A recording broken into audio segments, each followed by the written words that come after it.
Hello everyone! So ayun, ipapakita ko naman po sa inyo yung isa pa naming ready for occupancy na inner lot. So ayun po, so ito lang siya pangatlong unit from the corner lot. So ito yung corner lot, ito yung unit. So diretso lang po yan. Then ito na yung ating amenities. Ito yung face gate, ito yung amenities. Dito itatayo yung clubhouse, adult pool, kiddie pool, playground, tapos multi-purpose hall, church, and basketball court. So, kung titingnan nyo po, itong phase na to, yung may pinakamagandang phase sa Estancia Enclave. So, kaya kahit anong unit mo mapili nyo dyan, napakaganda. Kasi nga po, number one, napakalapit natin sa amenities. Ayun, so, ayan na, ito na yung unit. So, ito po yung pangatlo, diba? Ito yung corner lot. This is the corner lot, yung beige, then yung blue, then yung susunod na unit na beige. Yun po yung available na ready for occupancy. So, ayun po, if you want to reserve the unit, the reservation fee is only 20,000. Then the down payment is only 32,000. Upon paying the reservation fee within 30 days, dapat ma-spot po natin yung down payment na 32,000 kasi ipapa-approve na po yan sa bank financing. Once approved na, dun pa lang mag-start yung inyong monthly amortization na 19,000 lang per month for 25 years to pay. And of course po, pag approved na, pwede nang malipatan yung unit. Ayan, so ito po yung unit. Then ito yung ating papunta sa may gate. Then marami nang nakatira actually. This is a community already. Ayan. Ayan, again, ito po yun. Pasensya na, nakalock po yan. So this is the one car parking. Ayan po. Pasensya na, nakalock po talaga ito. Hindi natin ito mapapasok.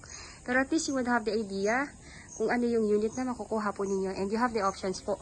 Please watch my other video po kasi talagang binidyo ko po ngayon lahat ng mga ready for occupancy namin na unit dito sa Estancia Enclaves. Again, from 3.1 million down to 2.6 million.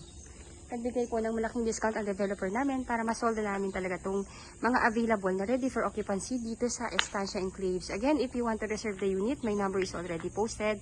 Again, I'm Miss Say Caranza, licensed real estate broker based in Cavite, and I have two best agent na sumasagot din ng inyong mga inquiries sa aming YouTube channel na sina Miss Stephanie Francisco and si Miss Ella de la Cruz. Ayun, so please stay tuned at marami pa po ako sa inyo ipapakitang mga ready for occupancy. Thank you so much. Bye po.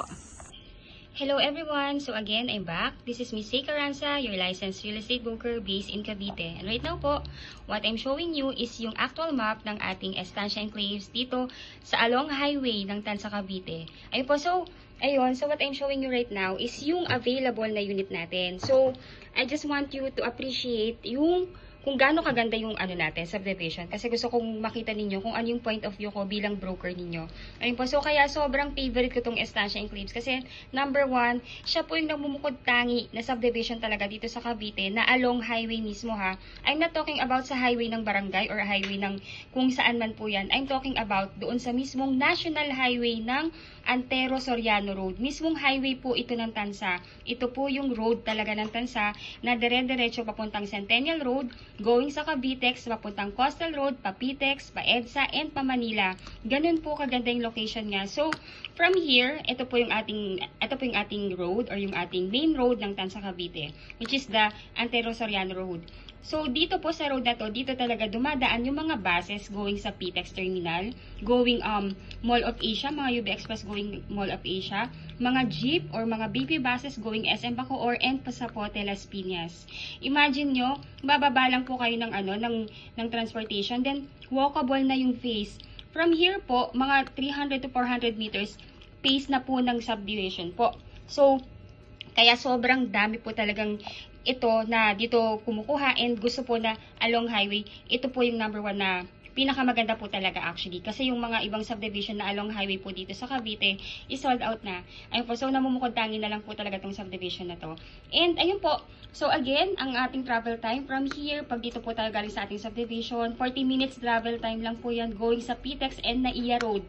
Ganun po siya ka-commuter friendly and 24/7 access. Kaya kahit anong oras man kayo sa araw na to or sa araw man na lalabas kayo, sigurado pong may masasakyan kayo na bus kasi dito po talaga lahat yan dumadaan. So, ayun po, before further ado, again, I'm Miss Say Caranza, licensed real estate broker based in Cavite.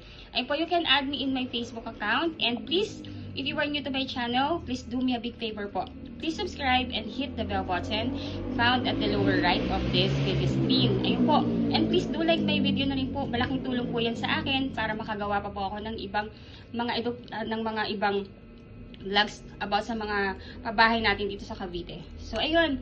So, let's go na. Ayan po. So, ito po parang virtual tripping na rin ano po. Pero, please watch nyo po yung mga ibang vlog ko po about sa Estancia Enclaves para mas ma-appreciate niyo kung gaano kaganda itong property na to. Kaya, sobrang favorite ko po talaga to. Ayun po. So, ayun. So, pasok po tayo. Pakita ko lang po muna sa inyo yung master plan. So, ito yung buong subdivision. Ito yung kabuuan. Ito yung phase na may ready for occupancy na. Ito po yung mga townhomes namin. And ito rin po yung pinakamagandang phase sa buong Estancia Enclaves. Then the rest po, yan yung mga ibang phases. Ito po sa yellow na to, diyan po nakatayo yung mga ready for occupancy namin na townhomes. So again, ang mga turnover po ng unit dito, we have townhomes, yung 4 to 6 cluster townhomes. So ibig sabihin, 4 na unit lang na magkakatabi yan hanggang 6 units lang po. Hindi po yan katulad ng ibang subdivision na pahabaan ng block or pahabaan kung gaano kahaba yung block, ganun din karami yung unit. Dito po hindi. Every ano po yan, every 4 house po magkakat yan. Kumbaga may end lot. Ayun po. 4 na units na magkakatabi hanggang 6 units. Then, ayun po, so may townhomes po dito at merong duplex or twin homes. Parehas po yun, pag tinurn over, complete, finish with tiles. So, ito naman po, itong townhomes natin, pag tinurn over po yan sa inyo, meron na po yung vinyl tiles, meron na yung vinyl tiles sa ground floor, may vinyl tiles na rin sa second floor, and yung ano po, and yung stairs po, naka-wood stairs po yan. Kaya, kumbaga po, talagang lilipatan na lang siya. Then, 3 bedrooms, 2 toilet and bath. May 1 car garage with provision for laundry area and dirty kitchen. Sa likod po yun. Kaya, ayun po, kaya if you want po na mag-extend pa sa likod ng property ninyo, you can do that po. Kasi nga po may space pa sa likod. Then the lot area is 50 square meter and 55 square meter ang floor area.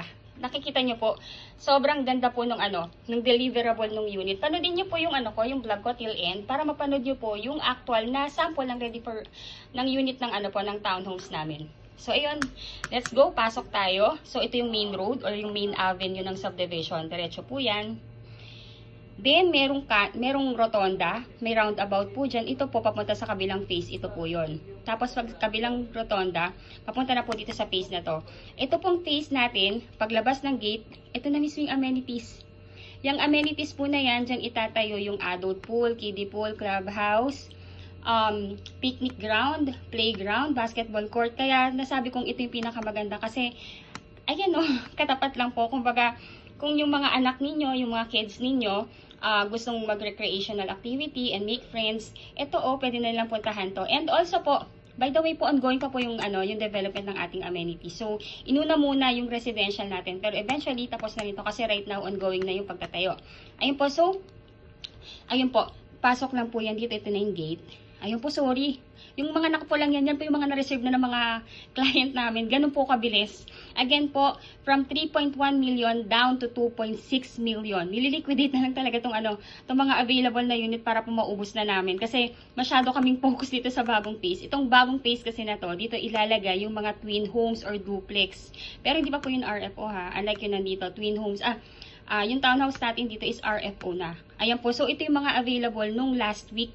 And ayan po, pagka-vlog ko, reserve ka agad. Lahat online reservation po. Ganun po kabilis. Kaya ayan po, yung available natin na unit dito is ito.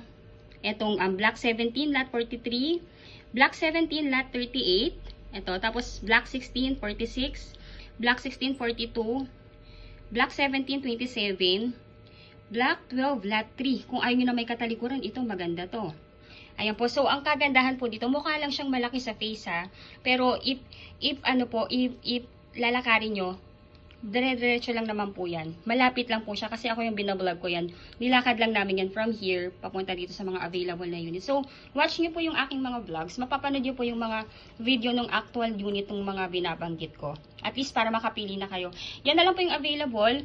So, right now po we have 1, 2, 3, 4, 5, 6, 7, 8.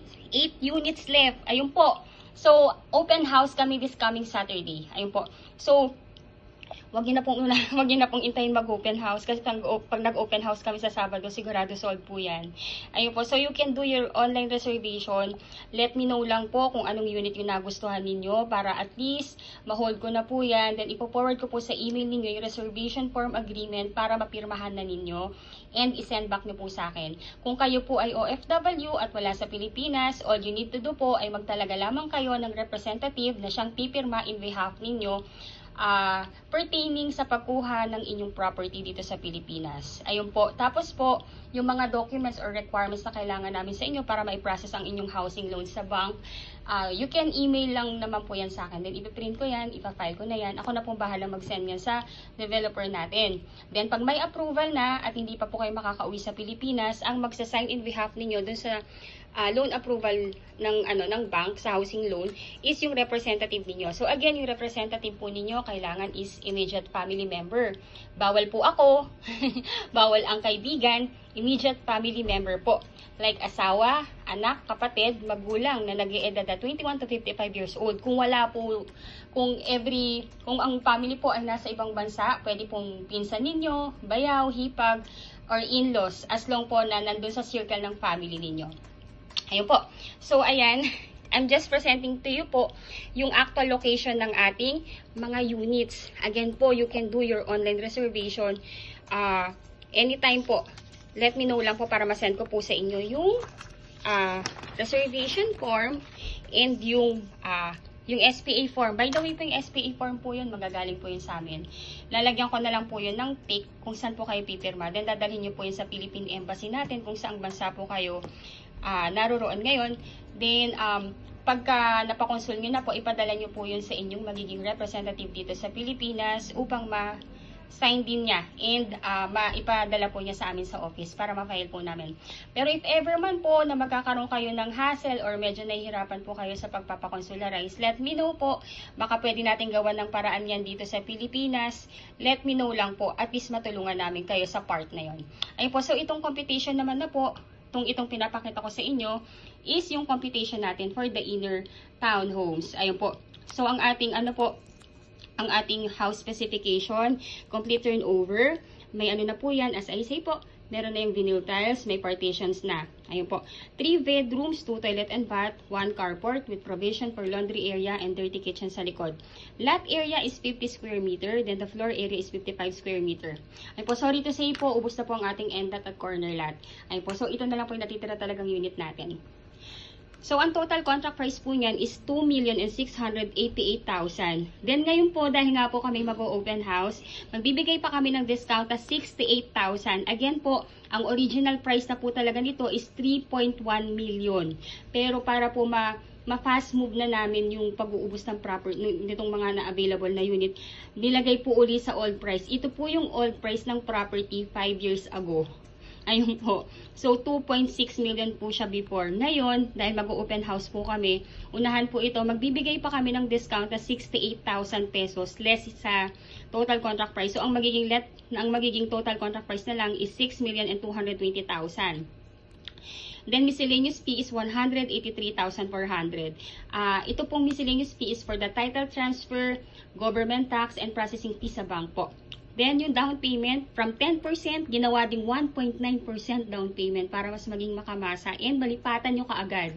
Para, syempre po, kung mas mababa ang down payment, mas mababayaran ka agad. Yun naman po kasi yung goal namin. Maibigay ka agad sa inyo yung property. Wala nang pahirapan. Ayun po, again, yung 1.9% down payment is based po yan dito sa net TCP na 2.6. So, ang 1.9 po niyan is 49,780 pesos. Ngayon po, ang first cash out, if you want to do your online reservation na, you can deposit yan sa bank account ng aming sales officer. Ang first cash out is 20,000. 20,000, i-deduct po yan dito sa down payment na 49,780. So, ang magiging net na down payment na lang is 29,780 pesos. Ngayon po, may 5% na initial MF lang po tayo nababayaran na 9,170. Itong 5% initial MF base po yan dito sa 183,400. So, ang 5% po nito ay 9,170. So, i-add lang po yung dalawa na yan, yung 29,780 plus 9,170 equivalent to 38,950. Ito po yung magiging down payment natin na kailangan nating bayaran within 30 days upon reservation po. Ngayon po, pagbayad na yung down payment, stop payment na po tayo. And dapat po na-complete na natin requirements natin kasi po ipapa-approve na natin yan sa bank financing. Ngayon po, while wala pa pong lumalabas na approval, wala po muna kayong babayaran. Usually po yung approval natin sa bank, lumalabas po yan within the period of 30 days. Within the period of 3 months po. Ngayon po, pag may approval na kayo, si bank, directly po yan mag-i-email sa inyo to inform you na na-approve na kayo, then lalatagan na kayo ng contract. Basahin nyo lang po yung contract, and pag nabasa nyo yung terms and conditions, and nag-agree na kayo, replyan nyo po yung bank na ina-accept yung approval. Para yung magiging representative ninyo dito sa Pilipinas, bibigyan na po siya ng date for loan contract signing po. So, ayun po, ngayon po, pagka nakapag-loan contract signing na po yung inyong representative, hihingi naman po ng go signal sa inyo si bank kung ipapa-loan release yun na po sa developer. Ngayon po, pag na-loan release na po sa developer, yung loan po, mag-i-start na rin po kayo ng inyong loan, ang inyong monthly amortization kay bank. Ayun po. Then, pag na-receive na rin po ni developer yung loan proceeds, hingi naman siya ng 30 days sa atin or sa inyo po, para for the unit preparation and acceptance ninyo ng unit. Yun na po yung magiging date din ng inyong loan ng inyong house turnover po.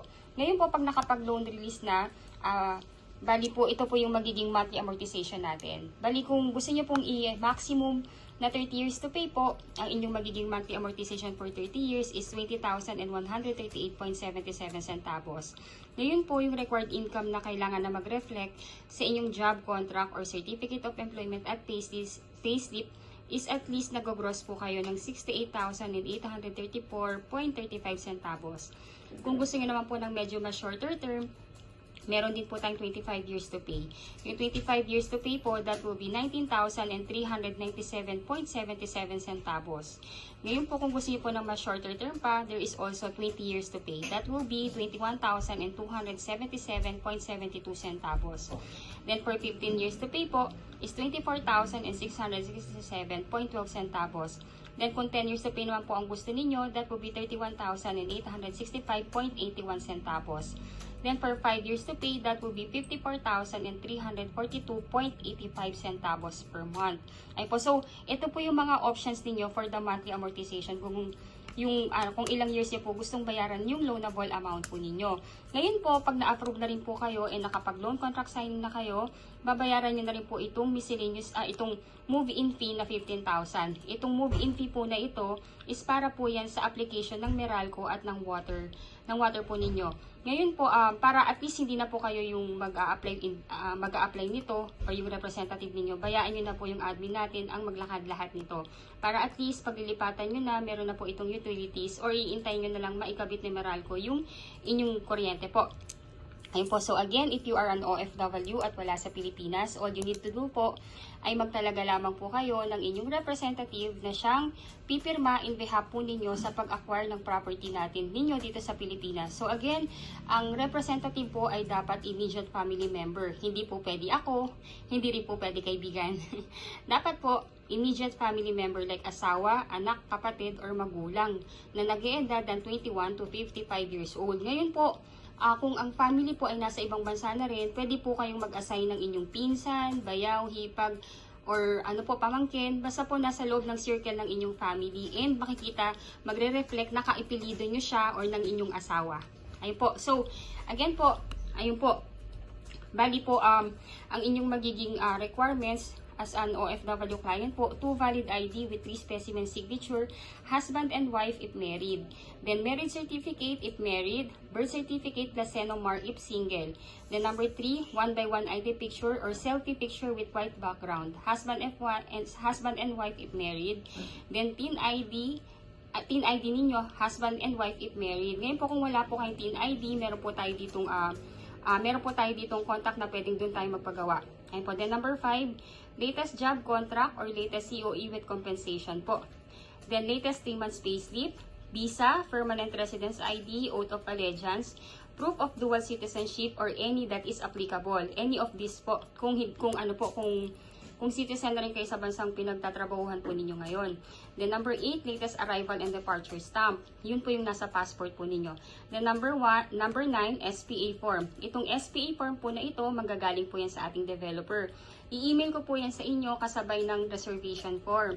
Ngayon po yung SPA form, ipiprint nyo po siya, then pipirmahan ninyo, then dadalhin sa Philippine Embassy kung saang bansa po kayo ngayon. Then isasend nyo po yan, yung original po mismo, sa inyong representative para mapirmahan din niya. And isasend po niya via LBC sa aming opisina, or pwede rin po siya magsadya sa opisina namin para personally na maibigay po niya yung SPA form. Ngayon po, kung isa rin po kayo doon sa mga kababayan natin na medyo nahihirapang magpa-consular sa Philippine Embassy because malayo or walang time or ayun po or for any reasons po, let me know po. Check natin, baka pwede natin gawa ng paraan yan dito sa Pilipinas. Sabihan nyo lang po ako kung ano yung hindrances. Let's see, baka kaya naman natin gawa ng paraan yan dito. Ayun po, so may requirement din po yung inyong magiging representative dito sa atin sa Pilipinas. So number 1 po, 2 valid ID with 3 specimen signature nga. Then latest POV or proof of billing like Meralco or water or internet bill. Dapat po nakapangalan po sa inyo yung proof of billing or doon sa inyong magiging representative. Kung wala pong nakapangalan na billing sa kanya, pwede po siyang magpagawa ng barangay certificate na nagsacertify sa kanya na doon siya nakatira, or kung nagre-renta po siya doon sa tinitirahan niya ngayon, magpagawa lang po siya doon ng letter na nagsacertify na doon siya nakatira. Ayun po. Then, lagyan lang po ng signature ng landlord and mag-attach lang po ng 2 valid ID.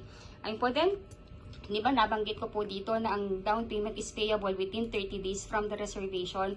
Ngayon po, ang reservation fee kasi pwede pa ninyong i-deposit through online sa aming bank, sa aming sales officer. Pero ito kasing down payment na total of 38,950 ay dapat po naka-ano po yan, dapat po ay naka-manager's check. So ito pong 38,950, kung ipapadala nyo po yan sa bank account ng inyong representative or yun po sa inyong representative, i-request na lang po ng inyong representative na gawing manager's check po ito. Bali, 2 manager's check po yun. Sa unang manager's check, ang ipalagay po is itong 29,780. Then yung second na manager's check is 9,170.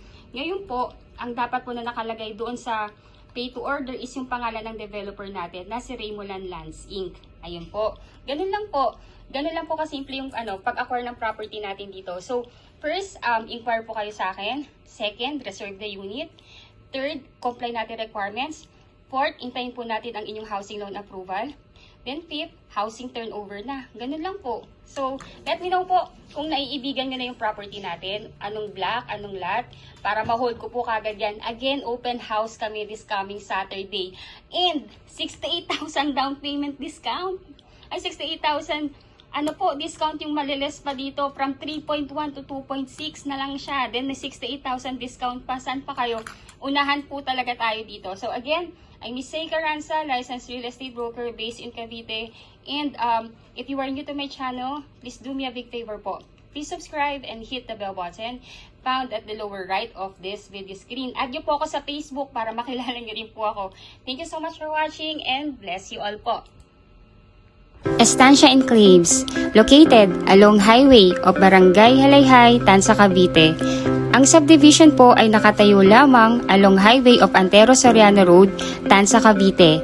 Just 40 minutes drive from PTEX Terminal and Naiya Road through Cavitex Expressway. This is a few units left, kaya kung nais nyo nang mag-reserve, kindly text and call me or add me in my Facebook para masendan ko na po kayo sa email ninyo ng reservation form at ma-fill upan ito. At ma-send nyo din po sa akin ang mga documents or requirements na available ninyo on hand. At kung kulang pa naman po ang inyong mga requirements ay maaari namang to follow po ito. Pagka-fill up po ninyo ng forms at pagka-send back po ninyo sa akin ng inyong reservation form ay maaari na po kayong mag-deposit ng inyong reservation fee sa bank account ng aming sales officer. Paki-screenshot na lamang po ang inyong proof of deposit upang ma-file at mabigyan kayo ng receipt. Any day po ay maaari kayong mag-tripping o ang inyong representative.